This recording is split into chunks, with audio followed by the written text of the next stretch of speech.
हमारे प्रिय आत्मन, ओम स्वस्ति अस्तु। आप में से बहुत सारे साथियों ने ये प्रश्न भेजे हैं कि वो ये बात नहीं जानते कि उनकी कुल देवी कौन है, किनकी वो आराधना करें, किनकी वो पूजा करें, और उनके घर में कोई वरिष्ठ व्यक्ति भी नहीं है जो उनका इस बारे में मार्गदर्शन कर सके। तो वो कैसे पता लगाएं कि उनकी कुल देवी कौन है। इसमें कुछ विधियां हैं जो शास्त्र सम्मत हैं और गुरु दीर्घाओं से प्राप्त होती हैं। इसमें एक आसान तरीका ये होता है कि आप किसी संबुद्ध गुरु से दीक्षा ले लें। इस बात को आप अच्छी प्रकार से जान सकते हैं कि आपकी कुल देवी कौन है। दूसरा, इसमें एक विधि आती है जो ऋषि मार्कंडेय ने बताई है। दुर्गा सप्तशती में जो संपुट के मंत्र हैं, बाद में जो मंत्र आते हैं, गीता प्रेस की जो दुर्गा सप्तशती है वो उत्तम है, ठीक है, उसमें किसी प्रकार का ज़्यादा किसी व्यक्ति ने संशोधन नहीं किया है। उसमें एक मंत्र आता है संपुट मंत्रों में कि दुर्गे देवी नमस्तुभ्यं सर्व कामार्थ साधिके सिद्धिम सिद्धिम वा देवी स्वप्नम सर्व प्रदर्शयः। इस मंत्र को आप उसमें देख लीजिएगा, ठीक से प्रोनाउंस आप ठीक से करें। इसको प्रतिदिन 9 बार से लेकर के 27 बार तक सोने से पहले यदि आप करते हैं तो 9 दिन के भीतर भीतर आपको कुछ ना कुछ ऐसा संकेत प्राप्त होगा जिससे आपकी कुल देवी के बारे में आपको ज्ञान होने लगेगा, या आपको पता चल जाएगा कि आपकी कुल देवी कौन है। या तो स्वप्न में या किसी न किसी ढंग से आपको इस बात का संदेश प्राप्त होगा, फिर उसी को आप फॉलो करें। इसी में एक और विधि है जो आदि शंकराचार्य जी जिसको अमल में लाते रहे, उससे आप पता लगा सकते हैं। जैसे 3 महाशक्तियों को हम विशेष रूप से मान्यता देते हैं, महाकाली, महालक्ष्मी और महासरस्वती। आप अपने घर में शुद्ध जो अक्षत हैं, जो चावल हैं, उनमें से आप लगभग आधा मुट्ठी चावल ले लें।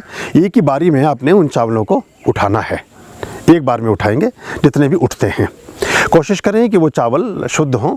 शुद्ध का तात्पर्य यहाँ ये होता है कि उन चावलों में से आपने भक्षण नहीं किया है, यानी उन चावलों को आपने अभी तक खाया पिया नहीं है। सबसे पहले पैकेट आप लेकर आए हैं और आपने उस पैकेट को खोलने के बाद ही सबसे पहले उसमें से जो आधी मुट्ठी के आसपास आपने चावल उठाए हैं, चावल इतने उठने चाहिए कि आपकी मुट्ठी बंद हो तो कोई भी चावल नीचे गिरे नहीं।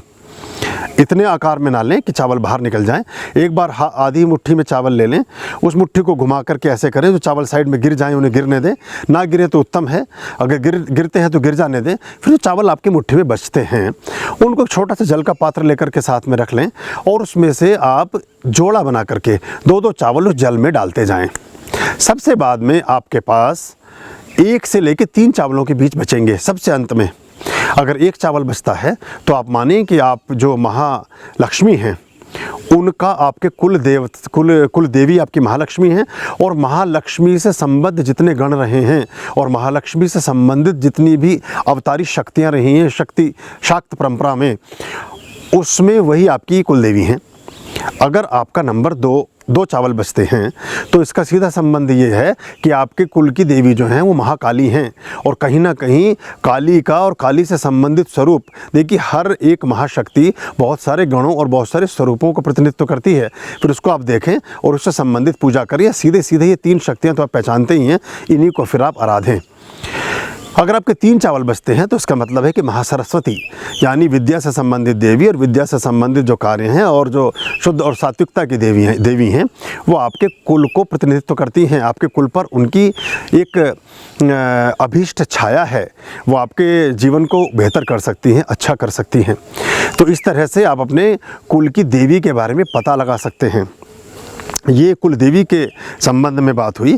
अब इसमें हमें ये भी कभी कभी देखना होता है कि अगर हम इस पूरे चराचर जगत को 2 महाशक्तियों में विभाजित करते हैं, है तो एक ही महाशक्ति जो मातृसत्ता है। अंततः जा करके जैसे अब देखिए अभी क्या हुआ है कि नासा ने भी इस बात को स्वीकार किया है कि पूरा जो ग्रेविटी फोर्स है, जो गुरुत्वाकर्षण का एक नियम है पूरे ब्रह्मांड में, एक दिन ऐसा आएगा कि सारे ब्रह्मांड के जितने भी प्लैनेट्स हैं, जो भी ग्रह उपग्रह हैं, वो सब काल के मुंह में काली यानी काल, ब्लैक होल बोलते हैं उसको, इंग्लिश में उन्होंने लिखा ब्लैक होल। ब्लैक होल हमारी जो दुर्गा सप्तशती में और जो हमारी तंत्र, जो कालिका तंत्रम, जो तंत्र की पुस्तकें हैं उनमें हमने उसको कालिका बोला है। तो यानी कि उसको अगर हम इंग्लिश में लिखेंगे तो ब्लैक होल ही होगा वो। तो उसमें समा जाएंगे। अंत में एक ऐसी स्थिति आएगी कि जो एक पूरा जिसमें जो हिग्स बोगोस की थ्योरी है और जो आपके स्टीफन हॉकिंस ने भी जिस पर काम किया है, जो सबसे बड़े साइंटिस्ट थे दुनिया के, उन सब ने भी इस बात की पुष्टि की है कि ये होगा। तो उस स्थिति में अगर आप ये जानें कि हमारे दो महाशक्तियाँ, यदि आप पुरुष स्वरूप में जैसे शिव हैं, विष्णु हैं, इस तरह से आप पूजा करना चाहते हैं, विष्णु के अवतार बहुत सारे हैं, फिर उनके हम प्रतिरूपों में पूजा करते हैं। श्री राम है, श्री कृष्ण है, सब विष्णु को रिप्रेजेंट करते हैं। अब शिव की बात करते हैं तो उसमें हनुमान जी से लेकर के और भैरव, बहुत सारे उनके भी अवतार हैं, फिर वो शिव को रिप्रेजेंट करते हैं। तो उसका एक तरीका ये होता है कि आप ये देखें कि सबसे पहले ब्रह्म मुहूर्त में सुबह 4:20 से लेकर के और 5 बजे तक जो 40 मिनट की होरा है, इस 40 मिनट की होरा में आपका कौन सा नोस्टल काम कर रहा है, कौन सा आपका जो नासापुट है ये काम करता है। अगर आपका दाहिना नासापुट काम करता है तो आप शिव से संबंध रखते हैं, शिव की पूजा आपको करनी चाहिए।